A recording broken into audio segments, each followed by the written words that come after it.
अगर आप शाम को सूर्यास्त के बाद झाड़ू लगाते हो तो कान खोलकर सुन लो, क्योंकि संत श्री प्रेमानंद जी महाराज के उपदेशों के अनुसार ये विषय केवल घर की सफाई तक सीमित नहीं है, बल्कि ये आपके घर की आध्यात्मिक स्थिति, लक्ष्मी कृपा, मन की वृत्ति और संस्कारों से सीधा जुड़ा हुआ है। प्रेमानंद जी बार बार कहते हैं कि हमारे शास्त्रों में जो नियम बताए गए हैं वे अंधविश्वास नहीं है, बल्कि हजारों वर्षों के अनुभव और सूक्ष्म ऊर्जा विज्ञान पर आधारित है। जब सूर्य अस्त होता है तो केवल आकाश में उजाला ही नहीं ढलता, बल्कि दिन की सक्रिय ऊर्जा समाप्त होकर रात्रि की स्थिर, गूढ़ और संवेदनशील ऊर्जा प्रारंभ हो जाती है।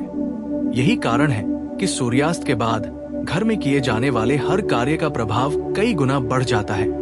प्रेमानंद जी समझाते हैं कि झाड़ू केवल कचरा हटाने का साधन नहीं है, बल्कि वो माता लक्ष्मी का प्रतीक मानी गई है। इसीलिए झाड़ू का अपमान, उसका गलत समय पर प्रयोग या लापरवाही से उपयोग सीधे सीधे धन, सुख और शांति पर असर डालता है। जब कोई व्यक्ति सूर्यास्त के बाद झाड़ू लगाता है तो अनजाने में वो घर की सकारात्मक ऊर्जा, स्थिरता और लक्ष्मी तत्व को बाहर निकाल देता है। शास्त्रों में कहा गया है कि संध्या काल में देवी देवता घर में विचरण करते हैं। ये समय दीप जलाने, नाम जप करने और मन को शांत रखने का है। लेकिन जब उसी समय झाड़ू लगाकर धूल उड़ाई जाती है, कचरा इधर उधर फेंका जाता है, तो वो न केवल वातावरण को अशांत करता है, बल्कि सूक्ष्म रूप से देव कृपा को भी बाधित करता है। प्रेमानंद जी कहते हैं कि जो घर संध्या समय शोर शराबे, झाड़ू पोछे और अव्यवस्था से भरे रहते हैं, वहां धीरे धीरे कलह, आर्थिक रुकावटें और मानसिक अशांति प्रवेश कर जाती है। कई लोग कहते हैं कि हम तो मजबूरी में रात को झाड़ू लगाते हैं क्योंकि दिन में समय नहीं मिलता, लेकिन प्रेमानंद जी स्पष्ट करते हैं कि नियम मजबूरी नहीं देखते। जैसे आग जलाती ही है, चाहे जानबूझकर लगाओ या अनजाने में, वैसे ही शास्त्रीय नियमों का उल्लंघन भी फल देता ही है। सूर्यास्त के बाद झाड़ू लगाने से घर में खर्चे अचानक बढ़ने लगते हैं। पैसा टिकता नहीं, कमाई तो होती है लेकिन हाथ में नहीं रहती। मन में अकारण भय, चिंता और नकारात्मक विचार आने लगते हैं। बच्चों की पढ़ाई में मन नहीं लगता।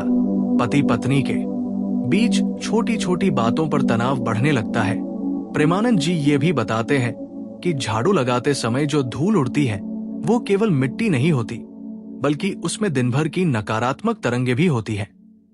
दिन में ये प्रभाव कम होता है क्योंकि सूर्य की ऊर्जा उन्हें निष्क्रिय कर देती है, लेकिन रात में वही नकारात्मकता घर के कोनों में बस जाती है और धीरे धीरे पूरे वातावरण को भारी बना देती है। यही कारण है कि पुराने समय में सूर्यास्त से पहले ही घर की सफाई पूरी कर ली जाती थी। शाम को केवल दीपक जलाया जाता था, तुलसी को जल दिया जाता था और घर को शांत, पवित्र और सुगंधित रखा जाता था। प्रेमानंद जी कहते हैं कि आज के समय में लोग इन बातों को पुरानी सोच कहकर टाल देते हैं और फिर कहते हैं कि हमारे जीवन में शांति क्यों नहीं है, धन क्यों रुकता नहीं, पूजा करने पर भी फल क्यों नहीं मिलता। इसका उत्तर यही है कि जब दैनिक जीवन में ही नियम टूट रहे हैं तो केवल मंदिर जाने से क्या होगा।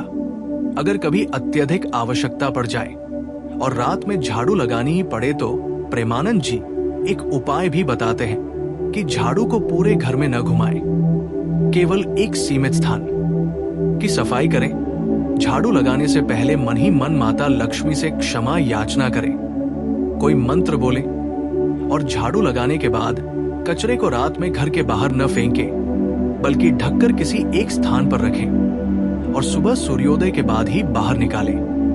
वे ये भी कहते हैं कि झाड़ू को कभी पैर से न छुएं, न उस पर बैठें, न उसे लांघें, क्योंकि ऐसा करने से घर की आर्थिक स्थिति पर सीधा असर पड़ता है। कई घरों में देखा गया है कि लोग रात में झाड़ू लगाकर तुरंत कचरा बाहर फेंक देते हैं। प्रेमानंद जी कहते हैं, ये तो ऐसे है जैसे आप अपने घर की समृद्धि को खुद दरवाजे से बाहर छोड़ आ रहे हो। यही कारण है कि ऐसे घरों में मेहनत बहुत होती है लेकिन फल कम मिलता है। वे ये भी बताते हैं कि संध्या समय झाड़ू लगाने से पितृ दोष और वास्तु दोष भी सक्रिय हो सकते हैं, क्योंकि ये समय पितरों के स्मरण और दीपदान का माना गया है। जब उस समय धूल और गंदगी उड़ती है तो पितृ प्रसन्न नहीं होते और उनका आशीर्वाद रुक जाता है। प्रेमानंद जी बार बार कहते हैं कि जिसने अपने घर के छोटे छोटे नियम ठीक कर लिए, उसके जीवन की बड़ी समस्याएं अपने आप ठीक होने लगती हैं। झाड़ू लगाने का सही समय सूर्योदय के बाद से सूर्यास्त से पहले तक है। विशेष रूप से सुबह ब्रह्म मुहूर्त के बाद झाड़ू लगाना अत्यंत शुभ माना गया है, क्योंकि इससे घर की नकारात्मकता बाहर जाती है और नई ऊर्जा का प्रवेश होता है। शाम के समय केवल हल्की सफाई, दीप प्रज्वलन और शांति बनाए रखना चाहिए। वे ये भी कहते हैं कि महिलाएं विशेष रूप से इस नियम का ध्यान रखें, क्योंकि घर की ऊर्जा का सबसे बड़ा प्रभाव उन्हीं के माध्यम से संचालित होता है। जिस घर की महिला संध्या नियमों का पालन करती है, वहां लक्ष्मी स्थिर रहती है। प्रेमानंद जी के शब्दों में कहें तो लक्ष्मी वही रहती है जहां संध्या समय घर शांत हो, दीप जले हों और झाड़ू आराम कर रही हो। इसलिए अगर आप अब तक सूर्यास्त के बाद झाड़ू लगाते आ रहे थे तो आज से ही सावधान हो जाइए। इसे हल्के में मत लीजिए। ये कोई डराने वाली बात नहीं है, बल्कि सुधार का अवसर है। आज से ये नियम अपनाइए और देखिए कैसे धीरे धीरे घर का वातावरण बदलता है, मन शांत होता है, खर्चों पर नियंत्रण आता है और बिना किसी बड़े उपाय के जीवन में स्थिरता आने लगती है। यही संत प्रेमानंद जी का सार उपदेश है कि ईश्वर को पाने के लिए बड़े बड़े अनुष्ठान नहीं, बल्कि छोटे छोटे नियमों में श्रद्धा और अनुशासन चाहिए।